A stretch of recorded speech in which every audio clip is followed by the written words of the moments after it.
সবল ও দুর্বল বিড়াল। এক গরিব বুড়ির একটি দুর্বল বিড়াল ছিল। বুড়ির আহারের দুলোকমা খেয়ে সে বেঁচে থাকত।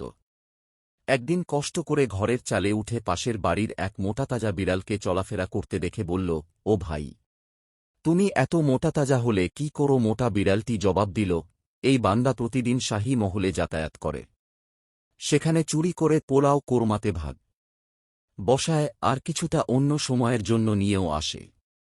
দুর্বল বিড়ালটি শাহী দস্তরখানের মজাদার খাবারের কথা শুনে অস্থির হয়ে পড়ল। খুব বিনয়ের সুরে সবল বিড়ালকে বলল, ভাই, প্রতিবেশীর হক আদায় করা তোমার কর্তব্য।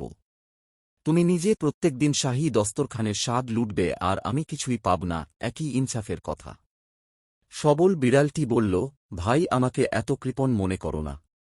তোমাকে আমার খাবারে অংশীদার করতে কোনো আপত্তি নেই। আমার সাথে আগামীকাল যেও। পরদিন সবল বিড়ালের সাথে দুর্বল বিড়ালটি শাহী মহলে গেল।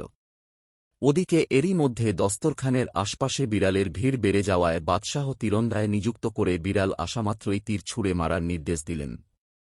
দুর্বল বিড়ালটি যখন শাহী মহলের কাছে আসল এবং রাজকীয় খাবারের ঘ্রাণ পেয়ে জিভ বের করল, অমনি রক্ষীরা তাকে তীর মেরে জীবনলীলা সাঙ্গ করে দিল। শিক্ষা: আপনার যা আছে অল্পতেই সন্তুষ্টি থাকুন, কারণ অতি লোভে তাঁতি নষ্ট। ভিডিওটা ভালো লাগলে লাইক দিয়ে আমাদের চ্যানেলটা সাবস্ক্রাইব করবেন। ধন্যবাদ।